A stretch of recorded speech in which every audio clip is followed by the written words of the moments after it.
The American Civil War was a civil war in the United States between the Union, the North, and the Confederacy, the South, which had been formed by states that had seceded from the Union. The central cause of the war was the dispute over whether slavery would be permitted to expand into the Western territories, leading to more slave states, or be prevented from doing so, which many believed would place slavery on a course of ultimate extinction. Here are 5 generals who fought against their home state in the Civil War. Number 1. George Thomas. According to some historians, the greatest and most skilled Union general may have been a Southerner. A native of Southampton County, Virginia, George Thomas was a career soldier who had served with distinction in the Mexican-American War and later taught at West Point. But despite his strong Southern roots, he'd grown up on a plantation and even owned slaves. Thomas refused to break his oath to the U.S. Army and remained loyal to the Union during the Civil War. The decision sent shockwaves through the South. Jeb Stuart, a former pupil of Thomas's at West Point, said he deserved to be hanged as a traitor. Even his own sister disowned him, writing that he had been false to his state, his family, and to his friends. Thomas nevertheless went on to become one of the Union's most successful generals in the war's Western theater. After winning a crucial early victory at the Battle of Mill Springs, he led a heroic defensive stand at the Battle of Chickamauga in September 1863, and later crushed General John Bell Hood's forces at the battles of Franklin and Nashville. Despite his undeniable tactical acumen, Thomas's stoic personality and his connection to the Confederacy saw him repeatedly passed over for promotions. When once told that Thomas should be given supreme command of U.S. forces in the West, Abraham Lincoln's curt response was simply, "Let the Virginian wait." Thomas ended the war with an unparalleled record, but his relationships with some of his family members never recovered. When they were sent supplies on Thomas's behalf shortly after Lee's surrender, his sisters are said to have refused the offering, saying they had no brother. Number 2. John C. Breckinridge. Many prominent American politicians threw their support behind the Confederacy, but few were as loathed in the North as Kentucky Senator John C. Breckinridge.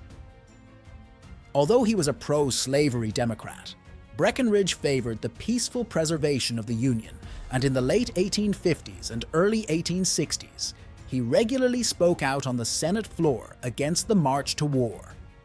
He remained in the U.S. Senate even after the start of hostilities, and often acted as the lone dissenting vote against many of Lincoln's military policies. Breckinridge returned to his home state in September 1861 to argue in favor of neutrality, but when Kentucky's government backed the Union, he abruptly fled to Virginia to avoid arrest as a Confederate sympathizer. A few months later, his fellow legislators denounced him as a traitor and expelled him from the U.S. Senate by unanimous vote. After settling in the South, Breckinridge offered his services to the Confederacy and won a commission as a brigadier general. He would rise to the rank of major general and later served at key battles including Shiloh, Chickamauga, and New Market. At the war's end, Breckinridge once again found himself a marked man, and he fled the country to avoid prosecution as a turncoat. He would live in exile in Cuba, Europe, and Canada until 1868, when President Andrew Johnson's general pardon of Confederates allowed him to return to his home in Kentucky. Number 3. Bushrod Johnson. Few men took a more unlikely path to become a Confederate general than Bushrod Johnson. Born in Ohio to a family of abolitionist, pacifist Quakers, Johnson attended West Point against his parents' wishes and later fought in both the Seminole War and the Mexican-American War. His budding military career came to a sudden end in 1847 when he was caught setting up a scheme to sell contraband government equipment. Forced to resign from the army, he spent the next several years working as a professor at military schools in Kentucky and Tennessee. By the time the Civil War broke out, Johnson had reinvented himself as an unrepentant Southerner. After sending his young son to live with his relatives in the North, he joined the Army of Tennessee as a colonel. Johnson quickly rose to the rank of brigadier general and earned a reputation as a fierce fighter at the battles of Fort Donelson, Shiloh, Perryville, and Chickamauga. He was later appointed a major general, but his division was effectively destroyed at the Battle of Sailor's Creek in April 1865, only a few days before Lee's surrender at Appomattox. After the war, the Yankee Quaker returned to academia and eventually moved back to the North, settling in Illinois. Number 4. Samuel Cooper. The Confederacy is usually associated with Dixie-born luminaries like Robert E. Lee and Thomas Stonewall Jackson, but the South's highest-ranking military officer was actually a Yankee. Samuel Cooper was a New York native who forged an illustrious career in the armed forces, and by the 1850s he had climbed to the rank of Adjutant General, the Army's chief administrative officer. Though a Northerner by birth, Cooper was married to the daughter of a prominent Virginia general, and he was also a close friend of Confederate President Jefferson Davis. In March 1861, he resigned his commission in the U.S. Army and switched sides to the Confederacy. Ironically, one of his last acts as Adjutant General involved authorizing the dismissal of David E. Twiggs, an officer who had willingly surrendered his command to the rebels. Cooper was immediately appointed the Adjutant General of the Confederate Army, and he later became one of only a few Southern officers to attain the rank of full general. Cooper's extensive experience proved invaluable in organizing the upstart Confederate Army, and he remained the South's chief military officer for the rest of the war. Though he had little influence on field strategy, Cooper still earned his share of enmity from those in the North.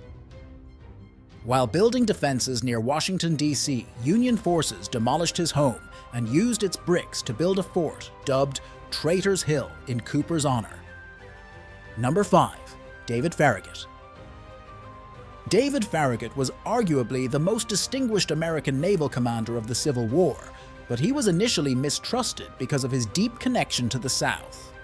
A career naval officer with an exemplary record, he'd seen his first action at the tender age of 12 during the War of 1812. Farragut was also a Tennessee native who had resided in New Orleans and Virginia and married a Southern woman. Many U.S. officials questioned his loyalty to the Union cause, and for most of 1861, he languished in a post on the Naval Retirement Board. Farragut finally got his chance at glory in 1862, when he took command of a Union blockading squadron in the Gulf of Mexico. That April, he led his ships on a daring course past 2 Confederate forts before taking the city of New Orleans, his boyhood home. Promoted to Rear Admiral in July 1862, Farragut would later see action at Vicksburg and Port Hudson, but his greatest achievement came at the Battle of Mobile Bay in August 1864. While leading a fleet past several Confederate forts and ironclads, Farragut lashed himself to the rigging of his flagship to get a better view of the battle. When he saw that some of his ships were slow to advance because of mines lurking in the waters, he urged them forward with the immortal line, "Damn the torpedoes! Full speed ahead!" Farragut's fleet survived the treacherous crossing, and he later captured the forts and successfully closed the port at Mobile Bay.